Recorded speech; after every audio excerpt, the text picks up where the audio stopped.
আজকে 2022 সালের জেন পাসের একটা কোয়েশ্চেন নিয়ে আমরা আলোচনা করব ফিজিক্সের। কি বলছে, স্থির অবস্থায় একটি ভারী নিউক্লিয়াস ভেঙে দু টুকরো হয়ে 3:1 অনুপাতের বেগে দুদিকে ধাবিত হলো। টুকরো দুটির ব্যাসার্ধের অনুপাত আমাদের কাছে জানতে চাওয়া হয়েছে, চারটে অপশন দেওয়া হয়েছে। চলো একটু দেখে নি। তাহলে আমরা যদি ভরবেগের নিত্যতা সূত্র দেখি তাহলে কি লিখতে পারি আমরা সেখান থেকে m1v1 ইকুয়াল টু m2v2 লিখতে পারি, কোনো অসুবিধা নেই। আচ্ছা, এখান থেকে আমরা কি লিখতে পারি m1/m2 equal to v2/v1 which is equal to 1/3। কেন করলাম? কারণ v1:v2 বলেই দিয়েছিল 3:1। কোথায় বলে দিয়েছিল? কোয়েশ্চেনে আমায় বলেই দিয়েছে এই যে 3:1 এই অনুপাতটা দেওয়াই আছে। তাহলে সেখান থেকে আমি 3:1, তাহলে সেখান থেকে আমি 1/3 লিখতে পারি। এইটুকুনি ক্লিয়ার। এবার নিউক্লিয়াসের যদি ব্যাসার্ধের ফর্মুলা বলে তাহলে কি হয়, r equal to a 1/3 r0, তাই তো। এ বলতে কি বোঝাচ্ছে? ভর সংখ্যা। আর r0 মানে কি? r0 মানে হচ্ছে প্রোটন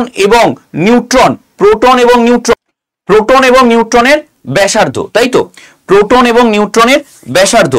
এবার তাহলে সেখান থেকে আমরা যদি r1/r2 তাহলে লিখতে পারি a1/a2 1/3, কারণ এটা তো কনস্ট্যান্ট, এটা যদি কনস্ট্যান্ট হয় কেটে যাচ্ছে, তাই তো। এবার a মানে কি বললাম? ভর সংখ্যা, a⁻1/3, a মানে হচ্ছে ভর সংখ্যা, তার মানে ভরের সাথে সাথেই পরিবর্তিত হচ্ছে। তাহলে সেখান থেকে আমি এটা তো লিখতে পারি m1/m2।